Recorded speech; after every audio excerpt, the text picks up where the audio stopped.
Hello friends, कैसे हैं आप सब। आप सभी का बहुत बहुत स्वागत है। अगर आप पटना विश्वविद्यालय में एडमिशन लेना चाहते हैं, ट्वेल्थ आपने किया है या आपका ग्रेजुएशन कंप्लीट हो चुका है, आप सभी के लिए लॉ में एडमिशन लेने का बहुत ही बेहतर मौका है। मैं हूं अमित सर, बनारस हिंदू यूनिवर्सिटी से बीएचयू से मैंने अपनी पढ़ाई कंप्लीट की है। यूजी पीजी दोनों कंप्लीट करने के बाद आपको सीयूईटी और तमाम सारी अलग अलग जो कॉलेज एंट्रेंस एग्जामिनेशन है उसकी तैयारी हम करवाते हैं। मस्त बात यह है कि बनारस हिंदू यूनिवर्सिटी की स्थापना 1916 में फॉर्मली किया गया था। और इस यूनिवर्सिटी पटना विश्वविद्यालय की स्थापना कब हुई थी? 1909 में। अगर आपको पटना लॉ कॉलेज में एडमिशन लेना है, चाहे वो ट्वेल्थ के बाद वाला बीबीए एलएलबी हो, बीए एलएलबी बीबीए एलएलबी दोनों सेम बात है, उसमें अगर आपको एडमिशन लेना है, या आपको एलएलबी 3 ईयर में एडमिशन लेना है, दोनों की एलिजिबिलिटी क्राइटेरिया अलग है। यानी एक ट्वेल्थ के बेस पे एडमिशन होता है और एक एडमिशन होता है ग्रेजुएशन के बेस पे। ग्रेजुएशन जब आपका कंप्लीट हो जाएगा तब दोनों के एकेडमिक कैलेंडर जारी कर दिए गए हैं। और खास बात यह है कि यूनिवर्सिटी के एग्जामिनेशन जो क्लासेज हैं इन सबको पटरी पे लाने के लिए वाइस चांसलर पटना यूनिवर्सिटी के द्वारा एक मैसेज डाला गया जो बहुत मैटर करता है। जनरली ऐसे मैसेजेस तभी डाले जाते हैं जब एकदम मिशन मोड में हो, क्योंकि देखो पटना यूनिवर्सिटी या किसी भी विश्वविद्यालय के जो वाइस चांसलर होते हैं वो वहां के एक तरीके से हेड होते हैं, उनकी अनुमति के बिना एक भी काम नहीं हो सकता है। तो अगर आपको ये नहीं पता है तो जान लीजिए, पहले तो हम उस मैसेज को देखेंगे और उसके बाद हम एकेडमिक कैलेंडर में आपको दिखाएंगे कि आपका फॉर्म कब आना है, आपका एग्जाम कब होना, और ये पक्का होना है, और आपके पास अभी से कितना दिन है। चलिए शुरू करते हैं। ये मैसेज पटना विश्वविद्यालय के वेबसाइट पे है, मैं खुद से नहीं सुना रहा हूं। आप आराम से इस मैसेज को पढ़िए। पटना विश्वविद्यालय संदेश। पटना विश्वविद्यालय के सभी शिक्षक पदाधिकारी शिक्षकेतर कर्मचारी यानी शिक्षक शिक्षा के अलावा जो कर्मचारी हैं, मेरे प्यारे छात्रगण, विगत कुछ महीनों में विश्वविद्यालय परिसर में हुई कुछ अप्रत्याशित घटना के कारण यहाँ का सत्र एवं परीक्षा पिछड़ गया। अच्छा, कुछ महीनों में कहा जा रहा है, दरअसल ये महीनों नहीं, ये सालों की बात है, और ये सारा कुछ खराब हुआ है सालों में। खैर, अप्रत्याशित घटनाक्रम के कारण का जो यहाँ परीक्षा एवं सत्र पिछड़ा है, माननीय कुलाधिपति, आपको पता होना चाहिए जो स्टेट यूनिवर्सिटी होते हैं उसके कुलाधिपति होते हैं गवर्नर। जैसे मैं सेंट्रल यूनिवर्सिटी बीएचयू से पढ़ा हूं, तो मेरे कुलाधिपति नियुक्त किए जाते हैं, मतलब उनका अपना प्रोसेस होता है, ठीक है। यहाँ ऑटोमेटिकली गवर्नर होते हैं। लेफ्टिनेंट जनरल सैयद अता हसनैन सेवानिवृत्त के आने के बाद पुनः इसे पटरी पर लाने की कवायद शुरू हो चुकी है। यानी अब ये फॉर्मली मैसेज जारी किया गया है कि जो भी चीजें लेट चल रही थी उनको टाइम पे किया जाएगा। पटना विश्वविद्यालय परिसर में चीजों को दुरुस्त करने के लिए सकारात्मक पहल किए जा रहे हैं। लंबित परीक्षाओं को ससमय पूरा करने, ससमय यानी सत्र को, परीक्षा को टाइम से पूरा करने के लिए, नियमित रूप से पूरा करने के लिए विश्वविद्यालय का अकादमिक कैलेंडर जारी किया जा चुका है, जो मैंने पिछले वीडियो में दिखाया था। और आपको बीए एलएलबी और एलएलबी दोनों का सिलेबस मैंने दिखाया है इस वीडियो के डिस्क्रिप्शन में। और ये आई बटन पे राइट साइड में जो कॉर्नर में आई बटन है 3 डॉट, उस पे आपको मैं दोनों दे दूंगा, एलएलबी वाले हो या बीए एलएलबी वाले, आप जाकर के जरूर देखिएगा। एकेडमिक कैलेंडर जारी किया जा चुका है। मुझे पूर्ण विश्वास है कि आप सभी के सहयोग से विश्वविद्यालय इस नुकसान की भरपाई कर लेगा। वर्ग संचालन हेतु यूजीसी की सिफारिश के आलोक में माननीय कुलाधिपति महोदय ने जो दिशा निर्देश जारी किए हैं उसका अनुपालन सभी को सुनिश्चित करना है। यूजीसी का दिशा निर्देश, समझिए इस चीज को, मैंने बार बार इस चीज की आवाज उठाई है कि यूजीसी के रेगुलेशन है पूरे यूनिवर्सिटीज को, जो यूनिवर्सिटी की माई बाप तरीके से समझ लो लोकल भाषा में, वो यूजीसी होता है, यूनिवर्सिटी ग्रांट कमीशन, उसकी नजर बनी रहती है। तो इसके भी रेगुलेशंस अब यहां लागू होंगे। उसी के दिशा निर्देश जारी किया है, उसका अनुपालन सभी को सुनिश्चित करना। साथ ही छात्रगण अपने वर्ग में नियमित रूप से उपस्थित रहे, क्योंकि विश्वविद्यालय के शैक्षणिक माहौल को सुधारने में छात्रों की सहभागिता सबसे आवश्यक है। विश्वविद्यालय में नियम संगत ही कार्य होंगे, यानी जो रूल्स रेगुलेशन पहले बने होंगे उसी के अकॉर्डिंग कार्य होगा। इसके लिए पटना विश्वविद्यालय अधिनियम एवं परिनियम बना हुआ है, जो एक्ट आया था, जो मैंने पिछले के पिछले वीडियो में दिखाया हुआ है आपको। कोई भी नियंत्रण पदाधिकारी किसी आवेदन की अनुशंसा प्रावधान रहने पर ही स्पष्ट रूप से करेंगे। मतलब कोई आवेदन आपके पास आया और उसका अनुशंसा अगर है तभी आप उस पर एक्शन लेंगे। प्रावधान नहीं रहने पर अनावश्यक अनुशंसा ना की जाए। राज्य सरकार के निर्देशानुसार समस्त पोर्टल पर कई कार्यों की शुरुआत की गई है और इसी क्रम में अवकाश हेतु आवेदन अब समर्थ पोर्टल द्वारा ही स्वीकार्य है। अब इस पे समर्थ पोर्टल से आपके या तो छुट्टी होंगे या पेमेंट करना होगा। समर्थ पोर्टल सेंट्रल गवर्नमेंट के द्वारा बनाया गया, सभी के द्वारा ये इसको समर्थ का अपना एक इकोसिस्टम है, उसके द्वारा ये किया गया। यदि समर्थ पोर्टल पर किसी भी तरीके के निष्पादन में दिक्कत होती है तो उसका जो नोडल पदाधिकारी है उससे तत्काल कार्य निष्पादित कराया जाएगा। वहां अगर कुछ दिक्कत होती है तो नोडल पदाधिकारी से संपर्क किया जाए, वो करवाएंगे। जैसे छुट्टी लेना हो तो वो भी वहीं पे होगा। आप तो पता है बिहार की शिक्षा व्यवस्था का। अच्छी बात यह है कि उसको दुरुस्त करने की कवायद चल रही है। यह उम्मीद की जाती है कि नियम संगत अति आवश्यक कार्यों के निष्पादन हेतु विश्वविद्यालय हित में स्वयं पहल कर तत्काल सक्षम पदाधिकारी से मिले।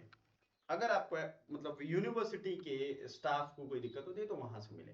मुझे पूर्ण विश्वास है कि आने वाला समय फिर से पटना विश्वविद्यालय को गौरवान्वित करने वाला होगा। हम सभी इसके लिए मिलकर अनवरत काम करते रहेंगे। धन्यवाद। ये 15 तारीख को ये नोटिस आया है और इसको आप लोग हल्के में मत लो, क्योंकि जब वाइस चांसलर किसी नोटिस को मैसेज के थ्रू भेज रहे हैं ना, तो ये अपने आप में आपको मैं बताऊं बहुत बड़ी बात होती है। ये अपने आप में बहुत बड़ी बात होती है। इस नोटिस को सभी लोगों ने पढ़ा है।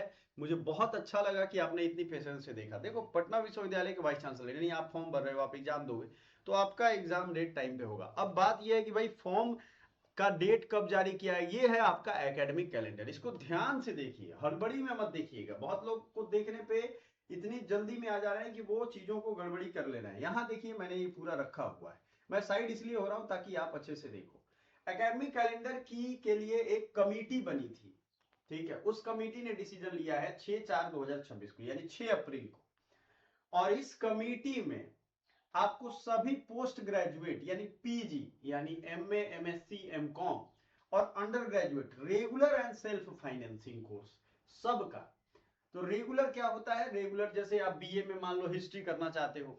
और सेल्फ फाइनेंसिंग क्या होता है? जिस कोर्स का फी स्टूडेंट से ही लिया जाता है उसको सेल्फ फाइनेंसिंग कहते हैं।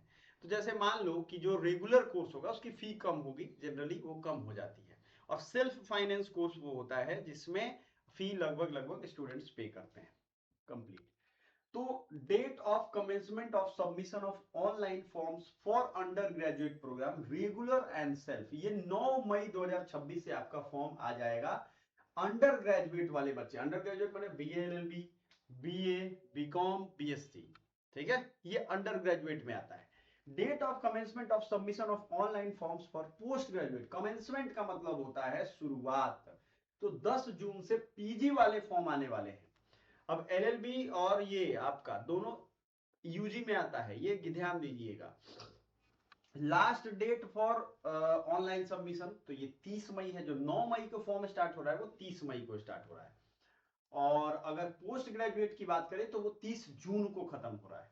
तो शुरुआत कब हुआ, खत्म कब हो रहा है, आपको क्लियर दिख रहा है, ठीक है। Last date for admission to all undergraduate programmes regular and self financing. अब यहां देखिएगा दो तरीके के लास्ट डेट दिए हैं अंडर ग्रेजुएट में। एक है 30 मई जो कि मतलब जो नॉर्मल है वो, और एक रेगुलर एंड सेल्फ फाइनेंसिंग का 7 जुलाई है। तो फॉर्म आएंगे तो 9 मई को, ये तो कंफर्म यहां दिया हुआ है, ये बात आप समझो।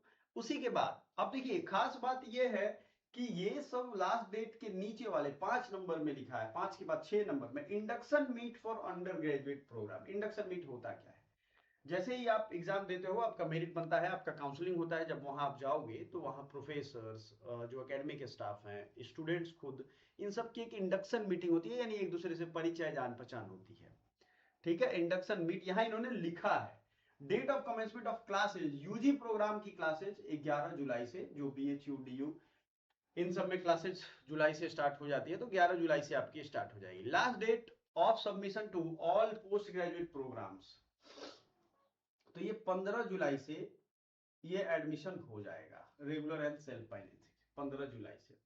Induction meet for post graduate programmes regular and self financing 16 जुलाई से होगा ये, ठीक है। अब देखो अगर आप पीजी वाले का देखो 16 जुलाई से शुरू हो रहा है क्लास, और यूजी वाले का क्लास है ये 11 जुलाई से हो रहा है। तो कहानी इज वेरी सिंपल। 11 जुलाई के पहले आपके सारे एडमिशन के प्रोसेस कंप्लीट कर लिए जाएंगे, 16 जुलाई से पहले पीजी वालों का कंप्लीट कर लिया जाएगा। कहानी इज वेरी सिंपल। इंडक्शन के अगले दिन से क्लास शुरू हो जाती है। कुछ कोर्सेज हैं, जैसे आप आगे बढ़ोगे इसी लिस्ट में तो आगे दिखेगा आपको last date for submission to all post graduate programme, जैसे PMIR, LLM, MEd, biochem, biotech, ESM, MSW, MCA, MG, MCA, MLIS, ये 25 जुलाई को इसका लास्ट डेट है। मतलब इन सारे कोर्सेज है। इसके अलावा भी जैसे होता है ना फिजिक्स, केमिस्ट्री, बायो, ये सब वहां पे पहले से खत्म हुआ रहेगा, मतलब पहले उसका डेट आ जाएगा। लेकिन बाकी जो ये सब दिया हुआ है 9 नंबर में, ये डेट बाद में आएगा। Induction meet for post graduate programme regular and self financing, अब इनका 27 जुलाई को होगा। यानी रेगुलर सेल्फ फाइनेंस का फॉर्म बाद में आता है। Date of commencement of classes, अब इसकी क्लासेज 28 जुलाई से शुरू हो जाएगी। इसी तरीके से beginning of application of readmission to UG programme, चूंकि जो यूजी वाले बच्चे हैं जिनका सेमेस्टर 1, 3rd और 5th आएगा, ऑड सेमेस्टर जिसे कहते हैं, वो 10 जून से शुरू होगा। फिर सेमेस्टर वालों का शेड्यूल दिया हुआ है, ये ध्यान दीजिएगा। अब आते हैं schedule for all post graduate programme, regular and self financing programme of all the faculty, जैसे एमए ह्यूमैनिटीज का है, ठीक है। तो डेट ऑफ इंटरेस्ट टेस्ट दिया है। एमए ह्यूमैनिटीज में यूनिवर्सिटी डिपार्टमेंट 4 सेमेस्टर का होगा, इसका कोई टेस्ट नहीं होगा। आप एमएससी से शुरू करो, 10-12 को डिपार्टमेंट ऑफ पीएमआईआर की, यानी personal management and industrial relation, इसका 10 से 12 7 यानी 12 जुलाई तक हो जाएगा इसका एंट्रेंस। इसी तरीके से एलएलएम का ये भी 10 से 12 जुलाई के बीच में होगा। PG diploma in public administration and local government, इसका टेस्ट नहीं होगा। एमएड का 10 से 12 जुलाई होगा।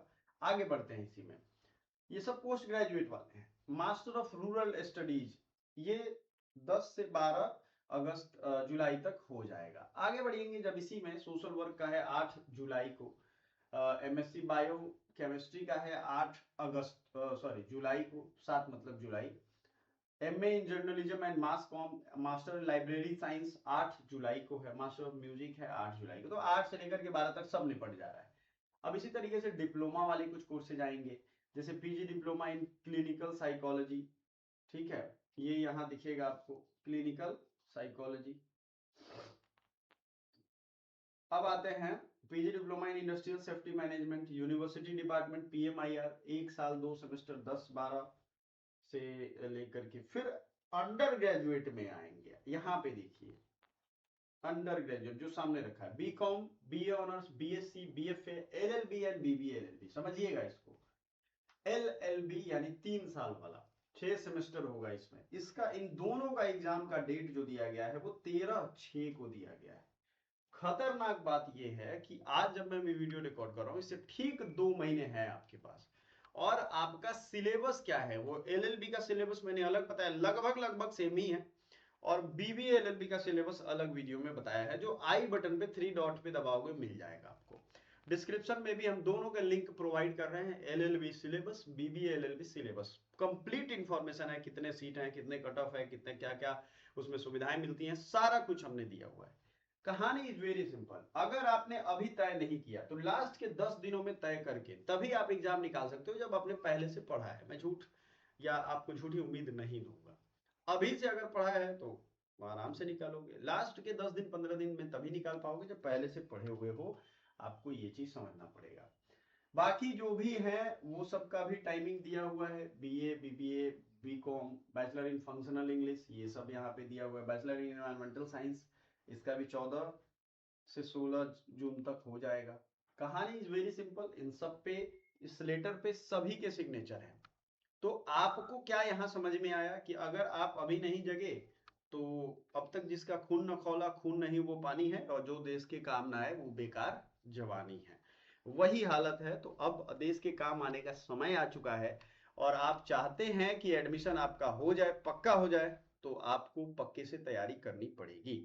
अगर आपके दिमाग में किसी भी तरीके के कोई सवाल हो, कुछ बात हो, कुछ पूछना चाहते हो, तो आप हमसे संपर्क करिए, हमारा व्हाट्सएप टेलीग्राम का ग्रुप ज्वाइन करिए। धन्यवाद।